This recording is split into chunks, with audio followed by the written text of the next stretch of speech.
하나님께 기도했더니 복을 받고 기도의 응답을 받음으로 기쁜 것도 사실이지만, 복음을 전하다가 안 당해도 될 매맞음과 이런저런 고초와 고난을 당하는 것도, 우리가 이렇게 쓰임받는 것만으로도 하나님 감사합니다, 여러분, 이 고백이 나온다는 것, 이게 그야말로 성령의 사람들입니다. 세상이 감당하지 못할 믿음의 사람들입니다. 왜 이런 고백이 나옵니까? 저들이 종교에 미쳤나요? 아닙니다. 세상보다 크고 위대하신, 세상의 어떤 좋은 가치보다 더 놀라운 가치가 되시는 예수님 한 분만으로 만족하다는 하나님 나라의 가치를 알았기 때문입니다.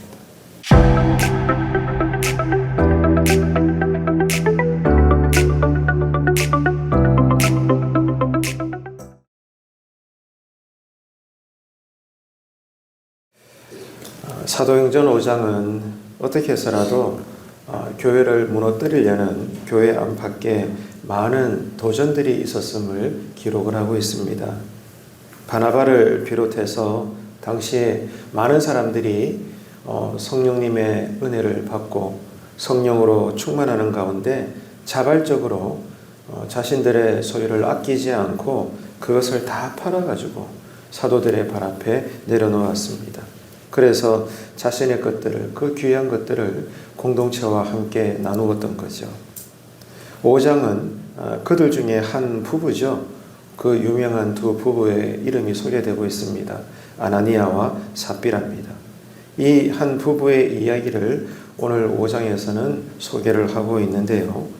이들 부부도 자신의 소유의 땅을 팔아서 일부의 돈을 사도들 앞에 가지고 왔습니다.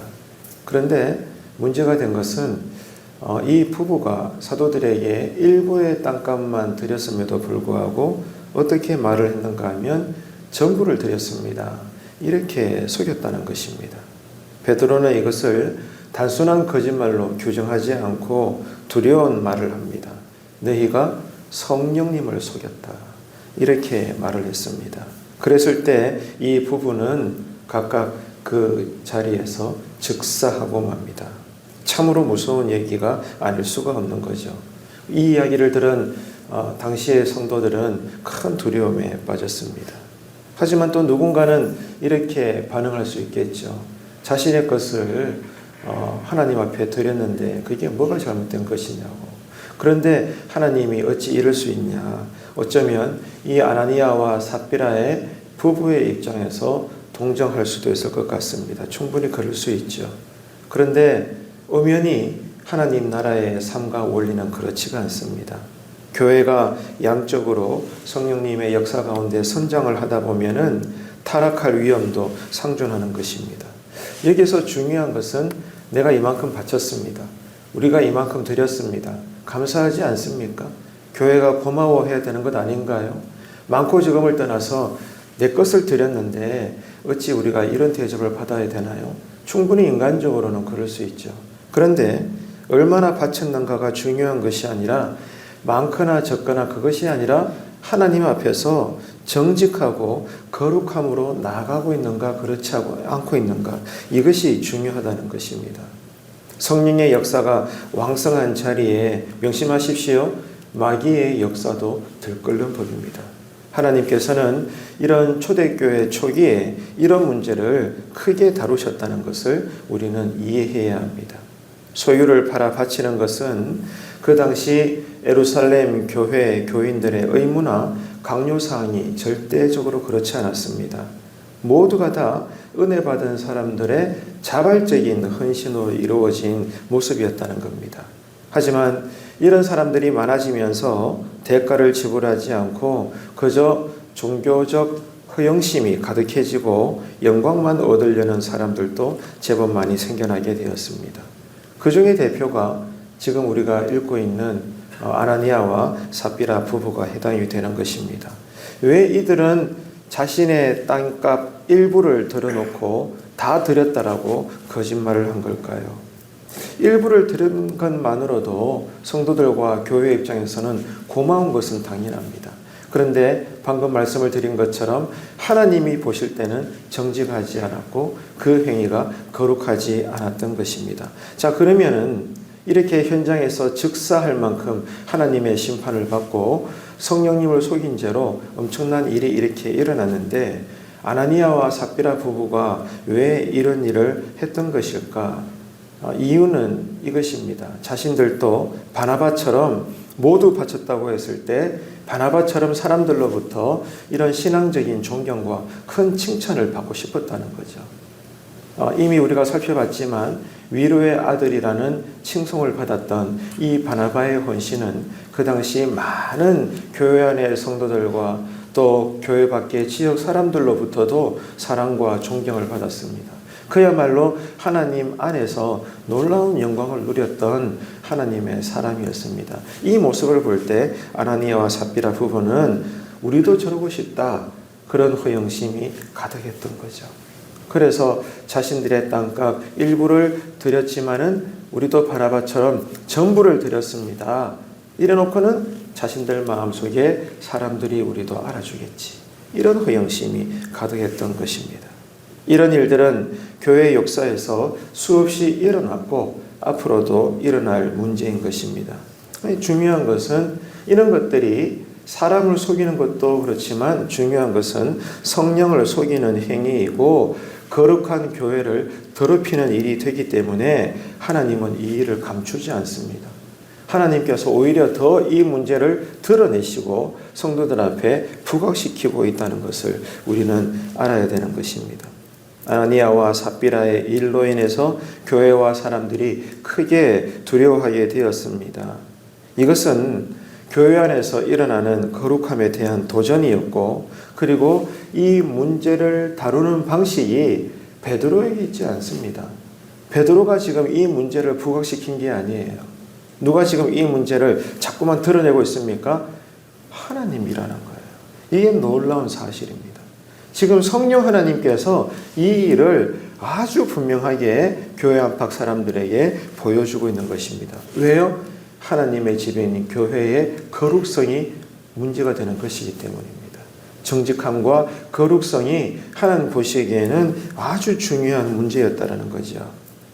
교회의 거룩을 방해하는 이 불순물을 제거하는 사건이 일어난 이후에 놀라운 것은 교회가 더욱더 성장했다는 겁니다. 사람이 죽었습니다. 여러분, 이것은 작은 문제가 아닙니다. 이런 교회 안에 큰 시험거리가 생기면 상식적으로 생각하면 그렇게 성령의 역사로 잘 나가던 교회가 흔들흔들 해야 되는 것입니다. 누군가에게 책임을 던지고, 그죠? 책임을 지라 야단법석이 나고, 목회자로서는 시험에 들고, 교회도 막 소문이 난무하게 되고 흔들리게 되고, 잘 나가던 교회가 숲식간에 그냥 싸그리 그냥 무너지게 되는 그런 형국이 될 수도 있는 겁니다. 근데 놀라운 것은 교회가 더욱더 성장하게 되었고 세상 앞에 두려운 존재가 되더라는 것입니다. 이게 하나님께서 하시는 일입니다. 그 결과를 누가는 이렇게 기록을 하고 있죠. 본문 14절을 한번 보시겠습니까? 믿고 주께로 나오는 자가 더 많으니 남녀의 큰 무리더라. 아멘. 놀라운 선언이죠. 복음이 걷잡을 수 없이 전파가 되었을 때 사내들인 공회원들은 견딜 수가 없었습니다. 종교적으로 베드로와 사도들을 시기했고, 저 사람들이 아니면 많은 유대인들이 자신들을 따르고 그러므로 자신들의 배를 채워줬을 텐데, 어느 순간 자신들을 따르는 많은 사람들이 이제 다른 지도자를 따르게 되니까 시기와 질투가 들끓어 올랐던 것입니다. 많은 사람들이 예수님에 대해 보였던 것과 똑같은 반응을 이제는 베드로와 사도들에게 집중하고 있었기 때문인 거죠. 그래서 종교 권력자들은 이 베드로와 요한 사도들을 옥에 가두었지만 놀라운 일이 일어납니다. 주의 천사가 밤에 그들을 밖으로 끌어내어서 이런 말씀을 하게 하십니다. 자, 20절을 보십시오. 본문 20절. 가서 성전에 서서 이 생명의 말씀을 다 백성에게 말하라 하매. 놀라운 일입니다. 공회원들은 이튿날 새벽에 사도들이 없어진 것을 알고 크게 소동을 하죠. 왜 그렇습니까? 자신들은 사도들을 이렇게 꽁꽁 묶어가지고 가두어 놓았는데 눈 떠보니까 세상에 사도들이 풀려나가지고 보란듯이 성전에서 그것도 새벽에 하나님 나라의 복음을 성경 말씀을 가르치고 있는 모습을 보게 된 겁니다. 자, 이것을 알게 되었을 때 또 이 권력자들은 군중들을 무서워하는 가운데 다시 사도들을 끌고 와서 공의 앞에 세우게 된 것이죠. 자, 그럼에도 불구하고 이 사도들의 반응은 변함이 없었습니다. 오히려 더 담대하게 저들 앞에서 사도로서의 권위를 나타내고 있는 것입니다. 그들은 사람이 아니라 죽더라도 하나님께 순종하기로 결단했던 사람들이기 때문이죠. 어제 말씀을 나눈 것처럼 이게 성령의 사람들의 담대함입니다. 성령이 임하면 여러분, 내가 가난하든지 병중에 있든지 무식하든지 사람들이 나를 손가락질하고 터부시 여기고 다 중요하지 않아요. 내 안에 거룩한 성령으로 충만하면 그 사람은 진리와 윤리와 깨끗함과 정결함과 거룩함과 신앙에 있어서 누구 앞에서도 여러분 우쭐거리지 않습니다. 머뭇거리지 않습니다. 담대하게 와보라. 내가 믿는 예수 신앙을 보라. 우리가 어떻게 살아야 되겠냐. 그렇게 우리는 진리를 선언하게 되어 있는 것입니다.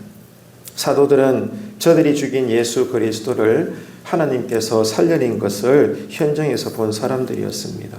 백성들에게 회개를 촉구하고 죄사함을 얻게 하는 것이 자신들을 향한, 자신들을 부르신 하나님이라는 것을 너무나 잘 알고 있었던 그런 부활의 증인들이었던 것입니다.